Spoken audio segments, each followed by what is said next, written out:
घर प्रत्येक माणसाच्या आयुष्यातलं सर्वात मोठं स्वप्न आहे. हे स्वप्न पूर्ण करण्यासाठी लोक अनेक वर्षे कष्ट करतात, पैसे साठवतात आणि मग एक दिवस स्वतःचं घर बांधायचं ठरवतात. प्रत्येक माणसाचं स्वप्न असतं स्वतःचं एक घर आणि त्या स्वप्नात सिव्हिल इंजिनियर म्हणून सहभागी होण्याची जबाबदारी मला मिळते. ही माझ्यासाठी एक जबाबदारी नाही, तर माझ्यावर ठेवलेला एक विश्वास आहे. पण घर बांधताना सर्वात जास्त गैरसमज कोणत्या गोष्टीवर होत आहेत तुम्हाला माहिती आहे? नेमका कॉन्ट्रॅक्टमध्ये काय असतं? म्हणूनच आज मी संपूर्ण काम करण्याची पद्धत तुमच्यासमोर मांडणार आहे. नमस्कार, मी इंजिनियर अक्षय गावंडे. मी planning, interior designing, RCC construction and site supervision या क्षेत्रात अनेक वर्षापासून काम करतो आहे. आजचा हा व्हिडिओ माझ्यासाठी खूप महत्त्वाचा आहे, कारण हा जाहिरात करण्यासाठी नाही, तर माझी काम करण्याची पद्धत स्पष्ट करण्यासाठी आहे. मला वाटतं काम सुरू करण्यापूर्वी अपेक्षा स्पष्ट असतील तर काम पूर्ण झाल्यावर समाधान नक्की मिळतं. कारण जवळजवळ प्रत्येक क्लायंट मला एकच प्रश्न विचारतो, सर तुम्ही नेमकं कोणत्या प्रकारचं काम करता? तुमच्या कॉन्ट्रॅक्टमध्ये काय येतं आणि काय येत नाही? या सर्व प्रश्नांचं उत्तर मी आज देणार आहे. माझं काम सुरू करण्यापूर्वी मी एक गोष्ट नेहमी करतो. मी क्लायंटसोबत बसतो, कामाची प्रत्येक अट समजावून सांगतो आणि मग ती लिखित स्वरूपात देतो. कारण मला एक गोष्ट मनापासून वाटतं, स्पष्ट बोलणं म्हणजे विश्वासाची पहिली पायरी. आणि जिथे विश्वास असतो तिथे गैरसमजाला जागा राहत नाही. आणि मला उद्या कोणताही गैरसमज नको असतो. सिव्हिल कॉन्ट्रॅक्ट म्हणजे काय?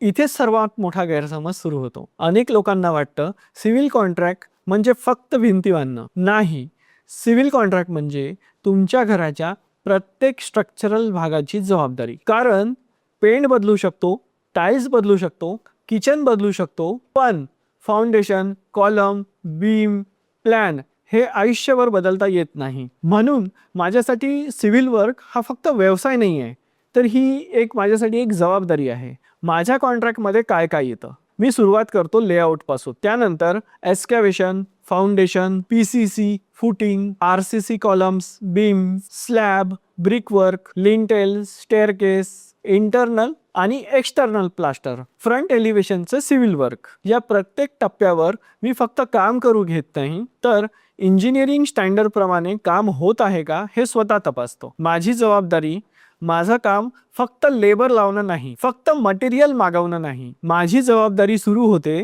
प्लॅनिंग पासून. Material specification, drawings, RCC design, site supervision, quality check, proper curing, stage wise execution, time management आणि शेवटी स्ट्रॉंग स्ट्रक्चर. याचा तुम्हाला फायदा काय? जर काम प्लॅनिंगने झालं तर ही वर्क कमी, मेंटेनन्स कमी, मटेरियल वेस्ट कमी, लेबर मॅनेजमेंटची चिंता कमी व काम वेळेत पूर्ण होण्याची शक्यता जास्त. आणि सर्वात महत्त्वाचं, प्रत्येक निर्णयामागे इंजिनिअरिंग लॉजिक असतं. आता सर्वात मोठा प्रश्न, आता अनेक जण म्हणतील, sir tiles, POP, electricals, plumbing, kitchen and furniture याचं काय करायचं? हा प्रश्न अगदी योग्य आहे. आणि इथेच माझी कामगारांची पद्धत इतरांपेक्षा वेगळी आहे. मी फिनिशिंग कॉन्ट्रॅक्ट का घेत नाही? मी ते यासाठी स्वतंत्रपणे घेत नाही, कारण फिनिशिंग हा फक्त इंजिनिअरिंगचा विषय नसतो. तो प्रत्येक कुटुंबांच्या आवडी निवडी, त्यांचं बजेट, त्यांच्या लाईफस्टाईलशी जोडलेला असतो. आज तुम्हाला एक प्रकारची टाईल्स आवडेल आणि उद्या दुसरी. आज तुम्ही एक किचन निवडाल तर काही दिवसांनी दुसरं किचन निवडाल. कलर्स बदलणार तर बजेटही बदलणार. हे बदल अगदी नैसर्गिक आहे. म्हणून त्या निर्णयाचं स्वातंत्र्य मी नेहमी क्लायंटकडे ठेवतो. पण इथे एक गोष्ट स्पष्ट सांगू इच्छितो, मी फिनिशिंग कॉन्ट्रॅक्ट घेत नाही याचा अर्थ मी तुम्हाला कधीच एकटं सोडत नाही. उलट एक सिव्हिल इंजिनियर आणि एक इंटेरियर डिझायनर म्हणून घर पूर्ण होईपर्यंत प्रत्येक महत्त्वाच्या निर्णयात, प्रत्येक साईट व्हिजिटमध्ये, प्रत्येक क्वालिटी चेकमध्ये मी तुमच्यासोबत असतो. मी मग काय करतो? मी कॉन्ट्रॅक्टर म्हणून मागे हटतो, पण एक इंजिनियर म्हणून शेवटपर्यंत तुमच्यासोबत उभा राहतो. वेंडर निवडताना, मटेरियल समजून सांगताना, साईट चेकिंग करताना, लेवल तपासताना, क्वालिटी पाहताना, कोऑर्डिनेशन करताना मी तुमच्या सोबत असतो. म्हणजे काम जरी दुसरा कॉन्ट्रॅक्टर करत असला तरी त्यावर सुपरविजन पूर्णपणे हे माझं असतं. कॉन्ट्रॅक्टर हा कोणताही असो, पण एक इंजिनियर नेहमी तुमच्या मागे उभा असतो. आणि माझ्या मते हीच खरी गोष्ट क्लायंटला मानसिक समाधान देते. माझं वर्किंग मॉडेल हे माझं साधं सूत्र आहे. Civil contract plus professional supervision is equal to strong structure plus happy client. मी असं का करतो?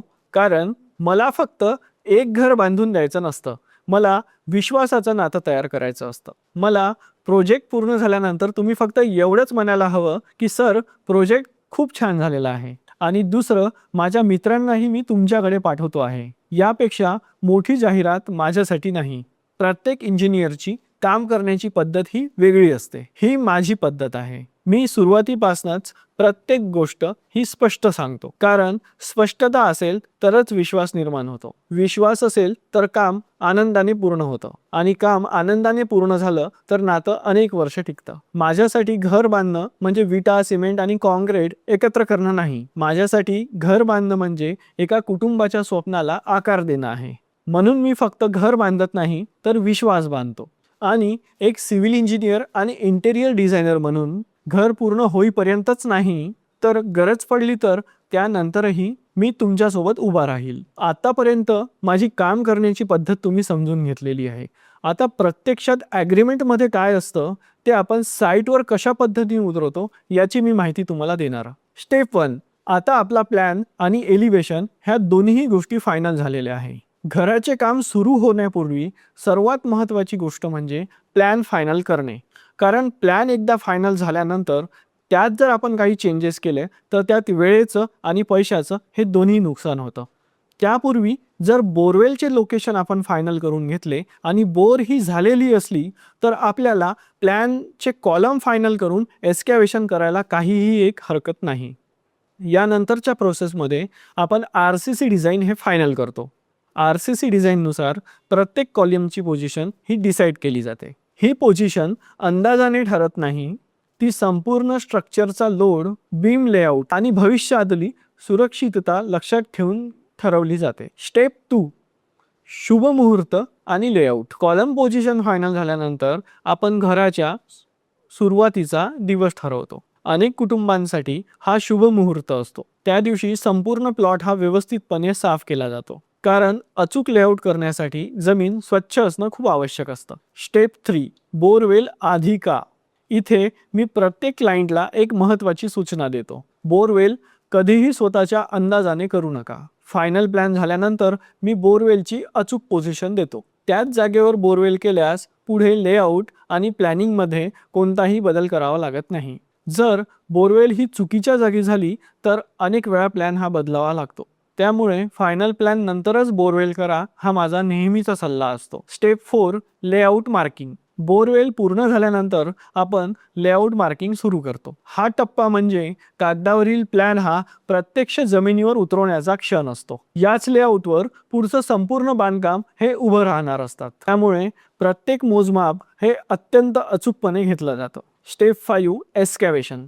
लेआउट पूर्ण झाल्यानंतर एस्कॅवेशन हे सुरू होतं. अनेकांना वाटतं की सर्व घरांसाठी एस्कॅवेशनची खोली ही सारखीच असते, पण प्रत्यक्षात तसं नसतं. एस्कॅवेशनची खोली ही जमिनीच्या प्रकारावर अवलंबून असतं. आमचा प्रयत्न असतो की मजबूत मुरुम मिळेपर्यंत एस्कॅवेशन करावं. काही ठिकाणी 4 फुटांपर्यंत मुरुम मिळतो, काही ठिकाणी 5 ते 6 फुटांपर्यंत जावं लागतं, तर काही प्लॉटवर परिस्थितीनुसार वेगळा निर्णय घ्यावा लागतो. त्यामुळे एस्कॅवेशन हा ड्रॉइंगपेक्षा जास्त कंडिशनवर अवलंबून असणारा पार्ट आहे. स्टेप 6.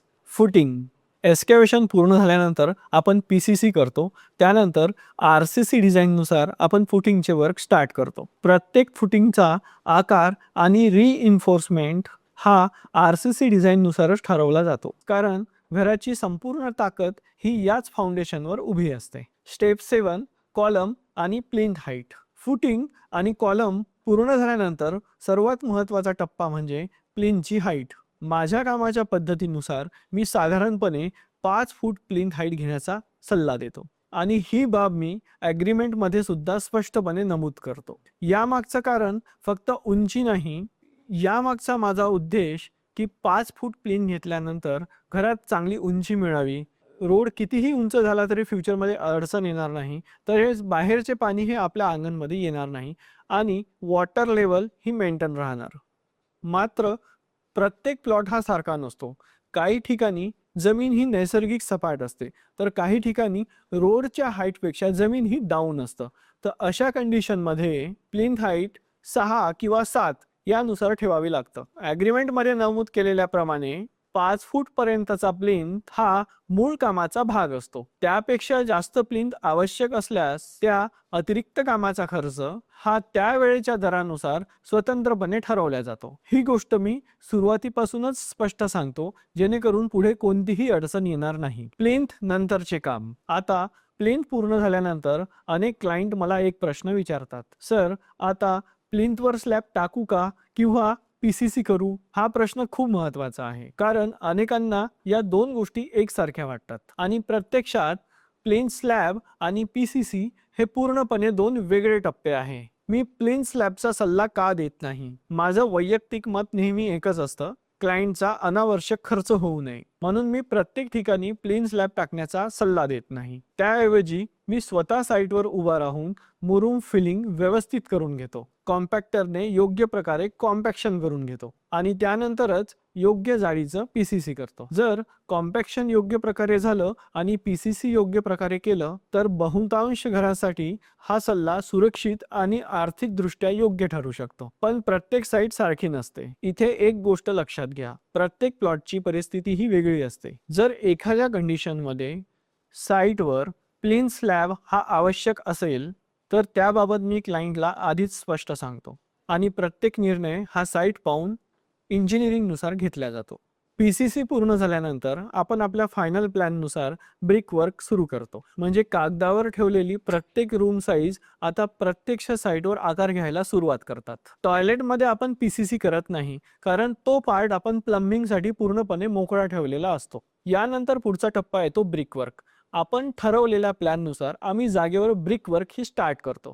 या टप्प्यावर प्रत्येक भिंत आणि प्रत्येक माप हे पुन्हा तपासलं जातं, कारण एकदा भिंती उभ्या झाला आणि त्यात चेंजेस करायची वेळ आलं तर ते खर्चिक ठरू शकतं. आता येतो विंडोचा विषय. सर्वसाधारणपणे आम्ही विंडोची सील लेवल ही 3 फूट ठेवतो, पण प्रत्येक घर सारखं नसतं. जर फ्रंट एलिव्हेशनला बॉक्स विंडो असेल किंवा बेडरूम इंटेरियरनुसार विंडो खाली किंवा वर घ्यायची असेल तर त्या बदलांबद्दल आम्ही आधीच क्लायंट सोबत चर्चा करतो. म्हणजे प्रत्येक बदल हा डिझाईन पाहून तुमच्या गरजानुसार केला जातो. आता पुढचा आणि महत्त्वाचा टप्पा म्हणजे लिंटल हाईट. मी माझ्या कामाच्या पद्धतीनुसार लिंटल हाईट ही साधारणपणे 8 फूट ठेवतो. यामागे 3 महत्त्वाची कारणे आहेत. पहिलं, घरात भरपूर नैसर्गिक हवा आणि प्रकाश मिळतं. दुसरं, घर आतून अधिक प्रशस्त वाटतं. आणि तिसरं, एलिव्हेशन अधिक संतुलित आणि सुंदर दिसतं. कारण माझ्या प्रत्येक साईटमध्ये स्लॅब हाईट ही 11 फूट असते, त्यामुळे 8 फूट लिंटल हे प्रमाण अतिशय योग्य दिसतं. लिंटल पूर्ण झाल्यानंतर आपण ब्रिक वर्क हे स्लॅब हाईट पर्यंत नेऊन नंतर शटरिंग स्टार्ट करतो. माझ्या ॲग्रीमेंटमध्ये नमूद केल्याप्रमाणे स्लॅब हाईट ही साधारण 11 फूट ठेवली जाते. यामुळे घरात उष्णता कमी जाणवते, व्हेंटिलेशन सुधारतं आणि घर हे प्रशस्त वाटतं. सेंटरिंग सुरू झाल्यानंतर मी क्लायंटला एक प्रश्न विचारतो, तुम्ही पुढे पीओपी सिलिंग करणार आहात का? जर उत्तर हो असेल तर आम्ही सेंटरिंगवर प्लास्टिक सीट वापरतो. यामुळे खालचा सरफेस अधिक स्मूथ मिळतो आणि पुढे पीओपीचे काम हे अधिक दर्जेदार होतं. स्टील आणि इलेक्ट्रिकल्स. सेंटरिंग पूर्ण झाल्यानंतर आरसीसी डिझाईननुसार स्टील इन्फोर्समेंट बांधलं जातं. त्यानंतर स्लॅबची इलेक्ट्रिक फिटिंग केली जातं. जर वरच्या मजल्यावर टॉयलेट असेल तर त्यासाठी डाऊन स्लॅब म्हणजे संक स्लॅब डिझाईन केला जातो. आणि मग येतो घरातील सर्वात महत्त्वाचा दिवस, स्लॅब कास्टिंग डे. हा दिवस फक्त कॉन्क्रीट टाकण्याचा नसतो. हा दिवस प्लॅनिंग, टीमवर्क आणि क्वालिटीचा असतो. स्लॅब कास्टिंग सुरू करण्यापूर्वी आम्ही सर्व फायनल टेस्ट करतो. आरसीसीची संपूर्ण प्रक्रिया इंजिनिअरिंग स्टँडर्डनुसार केली जाते. स्लॅब कास्टिंग पूर्ण झाल्यानंतर अनेक क्लायंटचा पहिला प्रश्न असतो, सर आता सेंटरिंग कधी काढणार? हा निर्णय घाईने घेतला जात नाही. कॉन्क्रीटला त्याची पूर्ण ताकद मिळण्यासाठी योग्य कालावधी देणं खूप महत्त्वाचं असतं. त्यामुळे सेंटरिंग किती दिवस ठेवायचं हा निर्णय आम्ही इंजिनिअरिंग स्टँडर्ड, हवामान आणि साईट कंडिशन लक्षात घेऊन घेतो. काही वेळा क्लायंटची विशेष आवश्यकता असू शकते, पण माझा प्रयत्न नेहमी एकच असतो, सुरक्षितता आणि गुणवत्ता यामध्ये कोणतीही तडजोड होऊ नये. पुढचा टप्पा फर्स्ट फ्लोअर. ग्राउंड फ्लोअरचा स्लॅब पूर्ण झाल्यानंतर जर घराला फर्स्ट फ्लोअर असेल तर पुढचं काम आधी मी ज्या पद्धतीने समजून सांगितलं त्याच पद्धतीने पुढे होणार. म्हणजे संपूर्ण घरात एकसारखं नियोजन आणि गुणवत्ता ही कायम राहते. इलेक्ट्रिकल आणि प्लंबिंग दोन्हीही स्लॅब पूर्ण झाल्यानंतर आपण घरातील सर्व्हिसेस सुरू करतो. सर्वप्रथम इलेक्ट्रिक आणि प्लंबिंगची कामे केली जातात. ही कामं मी माझ्या वर्किंग ड्रॉइंगनुसार करून घेतो, कारण या टप्प्यावर झालेली छोटीशी चूक ही पुढे अनेक तोडफोडीचं कारण असू शकते. त्यामुळे प्रत्येक पॉइंट आणि प्रत्येक पाईप आणि प्रत्येक इलेक्ट्रिकल लाईन आधीच निश्चित करून काम सुरू केलं जातं. आता माझ्या वर्क पॉलिसीमधला सर्वात महत्त्वाचा पार्ट. आता आपण त्या पॉइंटवर आलेलो आहो जिथे अनेक क्लायंटच्या मनात प्रश्न निर्माण होतात. सर, आता पुढचे काम कोण करणार? आणि इथेच माझी वर्क पॉलिसी इतरांपेक्षा वेगळी आहे. सिव्हिल वर्क इथे पूर्ण होतं. ॲग्रीमेंटमध्ये नमूद केल्याप्रमाणे माझ्या सिव्हिल कॉन्ट्रॅक्टमधील मुख्य काम या टप्प्यांपर्यंत म्हणजे एलिव्हेशन या टप्प्यांपर्यंत पूर्ण होतं. म्हणजे स्ट्रक्चर, ब्रिकवर्क, प्लॅस्टर वर्क आणि बाहेरील प्लॅस्टर वर्क तसेच एलिव्हेशन हे पूर्णपणे संपलेलं आहे. पण इथे माझी जबाबदारी संपत नाही. मी कॉन्ट्रॅक्टर म्हणून सिव्हिल कॉन्ट्रॅक्ट पूर्ण करतो, पण इंजिनियर म्हणून तुमच्यासोबत इथून पुढेही चालत राहतो. यानंतर आपल्याला आवश्यकता असेल तर टाईल्स, इलेक्ट्रिक, प्लंबिंग, POP आणि अशा बरेच कामासाठी मी माझी टीम तुम्हाला प्रोव्हाइड करणार. तसेच तुमच्याही जवळ काही लेबर काम करत असतील तर त्यांना माझा पूर्ण गायडन्स असेल. दोन्हीही पर्यायांमध्ये मला कोणतीही अडचण नसतं, कारण माझा उद्देश वेंडर किंवा कोणताही कॉन्ट्रॅक्टर ठरवणं नाही, तर काम योग्य पद्धतीने पूर्ण होणं आहे. सगळ्यात महत्त्वाचं एलिव्हेशन वर्क हे सगळ्यात शेवटी केलं जातं, कारण एलिव्हेशन हा घराचा चेहरा असतो. आणि मला वाटतं सगळं स्ट्रक्चर वर्क पूर्ण झाल्यानंतर एलिव्हेशन वर्क फायनल करणं सगळ्यात योग्य असतं. यानंतर सुरू होतो घरातला सर्वात सुंदर टप्पा, फिनिशिंग आणि इंटेरियर. इथे मी सिव्हिल कॉन्ट्रॅक्टर म्हणून नाही तर तुमच्यासोबत इंटेरियर डिझायनर म्हणून काम करतो. क्वालिटी चेक तसेच मटेरियल सिलेक्शनमध्ये मार्गदर्शन या सर्व गोष्टीमध्ये मी शेवटपर्यंत सहभागी राहतो. माझ्यासाठी सिव्हिल कॉन्ट्रॅक्ट म्हणजे स्ट्रक्चर पूर्ण करणं नाही आणि इंटेरियर म्हणजे फक्त डेकोरेशन नाही. माझ्यासाठी घर बांधणं म्हणजे प्लॅनिंग पासून तर हँडओव्हर पर्यंत प्रत्येक टप्प्यावर योग्य निर्णय घेणं. म्हणूनच मी सुरुवातीपासून एकच गोष्ट सांगतो, मी फक्त कॉन्ट्रॅक्ट पूर्ण करत नाही, मी एक जबाबदारी पूर्ण करतो. मी माझी काम करण्याची संपूर्ण पद्धत तुमच्या समोर पारदर्शकपणे मांडली. तरीही या संदर्भात तुमच्या मनात कोणताही प्रश्न किंवा शंका असेल तर नक्की कमेंट्समध्ये लिहा. मी प्रत्येक प्रश्नाचं उत्तर देण्याचा प्रामाणिक प्रयत्न करेन. मला विश्वास आहे तुम्हाला ही पद्धत नक्कीच आवडली असेल, कारण यामध्ये स्पष्टता आहे आणि नियोजन आहे. सर्वात महत्त्वाचं म्हणजे तुमचे पैसे आणि तुमचा वेळ आणि होणारा पुढे गैरसमज वाचवण्याचा प्रामाणिक प्रयत्न आहे. जर तुम्हाला घर बांधकामाबद्दल अशीच खरी अनुभवावर आधारित आणि इंजिनिअरिंगच्या दृष्टीने योग्य माहिती असेल तर या प्रवासात माझ्यासोबत नक्की जोडा. पुढच्या प्रत्येक व्हिडिओमध्ये बांधकामातील अनेक अडचणी अतिशय सोप्या पद्धतीने समजून घेणार. धन्यवाद.